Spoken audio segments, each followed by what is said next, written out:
Her being here made me want even more not to be here, made me feel eager to move on, to break out of my cramped, restricted existence here and do something big.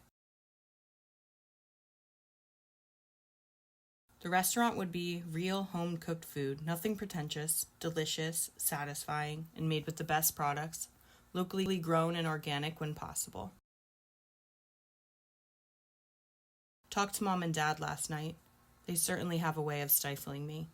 I hung up feeling all contracted. It's as if now that I've unraveled the reasons for my hesitation and nothing can keep me from doing it, I still can't do it. I am 31 and possibly pregnant. Well, yesterday at 3 a.m. I woke up and took the pregnancy test, and as I suspected, I am pregnant. Now that I know, I feel even more so. Why aren't I elated? I thought that this act would bring me into the sisterhood of women that sometimes seems so elusive to me. Instead, I feel isolated and afraid.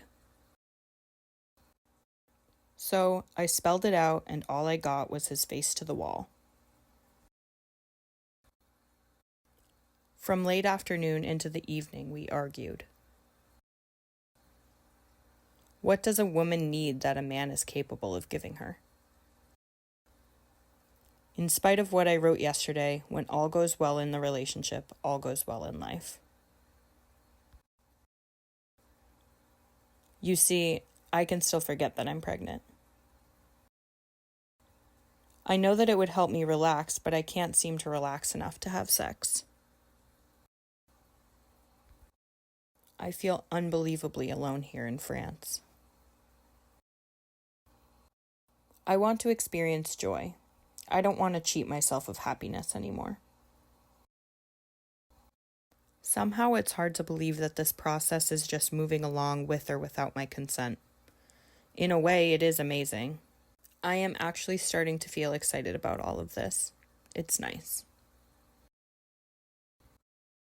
Feeling better emotionally and much worse physically, puking up phlegm and other residue regularly. I lay in bed listening to French voices on the street below, comfortable voices, confident and at home here.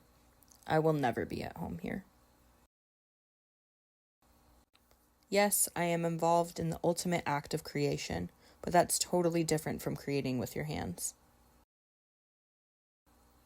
I have to stand in front of the television just to get him to look at me. Whether or not he listens is another story.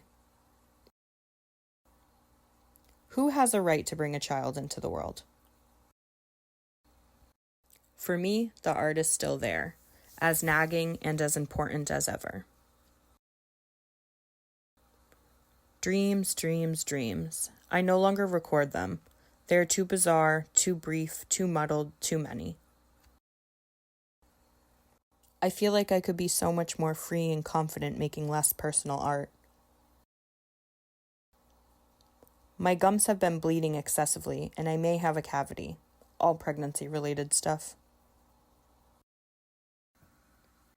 Suddenly, I am very visibly pregnant for all to see, and I'm just not comfortable with it. My clothes no longer fit, I don't recognize my body, I can't understand how women go through this again and again. A night full, once again, of bizarre dreams and much twisting and turning, getting up and pissing. We watched Alien 2 last night, which probably didn't help matters. I'd like to be a little less of a dominant figure in my child's life. This child is eagerly awaited with such love. I love it completely and have finally let myself glimpse some of that joy I have been wishing I could feel.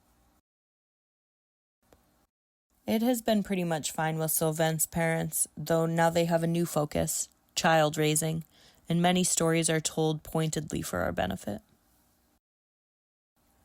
Fear of upsetting someone, fear of conflict, fear of being wrong, fear of being different, etc., still kicking around with no signs of diminishing.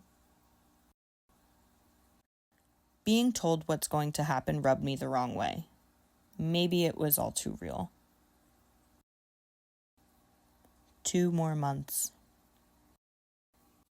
On Friday, I bought a pair of maternity jeans to have something warm and comfortable to wear daily, but when I got home, the sight of myself in them was too much. I eventually cried and was gratefully comforted by Sylvain, who all along has only expressed delight in my changing form. I've been having dream comedies as well from time to time where I laugh and laugh. In her way, she is consistently expressing her disapproval of our choices of raising the baby, and the baby isn't born yet. Last night I boarded the plane with passengers accompanied by small children and persons needing assistance. I guess I fell into both categories. I am getting really huge and tired of being pregnant, but there is still a month and a half to get even bigger and more uncomfortable. Feeling self-conscious when I am alone, not at all at home in this body I no longer recognize. What I didn't know was that I have been having contractions but didn't recognize them as such. I have to say that I'm scared. She has been incredible and has taken charge of all my projects I put aside for the last month and can no longer take care of. I am pretty uncomfortable, especially at night when turning over is an ordeal. On the other hand, I find myself feeling very sexually alive. In fact, I have for some time now. A lot has happened in a week. My life has completely changed. Everyone kept saying how lucky I was, and that it was going as quickly as a second or third labor, and I kept shouting back, "Je m'en fous." I felt pain as my vagina was clamped open and cut with scissors. Sylvain was saying, "Look, look." I was lost in the world of pain, no longer aware of what the point of it was, and a pink and purple bloody creature was placed on my stomach, crying lustily. He was almost hot to the touch. It was all over. Almost. I was still having trouble making the connection between the previous 9 months, the labor, and the small mammal next to me in the bed. Thibaut is 12 days old. Now that you have your baby, that's all you care about. Thank God Mom is here. She has been fantastic. I have never felt the love I feel for him. I love him so much it hurts. Sometimes when I hold him or just think about him, I get teary and emotional. My feelings about him are so strong. It is a whole new dimension I never imagined existed. He compares everything to his ex, and if it isn't that bad, then it isn't bad at all. He is such a precious gift, and one that we hardly deserve. Do we still love each other? I finally feel that Sylvain and I are sharing the joy of this child, and it adds an even greater dimension to the whole experience. It all goes back to the episiotomy. I still feel so violated, even traumatized by that act. I'm sure he just wanted to get home. It was late after all. Maybe if perfection wasn't expected from me from birth, I would be more confident and have some self-esteem. While here, we see women nearly naked on the beach all summer, not to mention on the streets. A woman discreetly breastfeeding her baby in public is looked at in disgust. He is laughing now, from deep in the belly, and it's a lot of fun.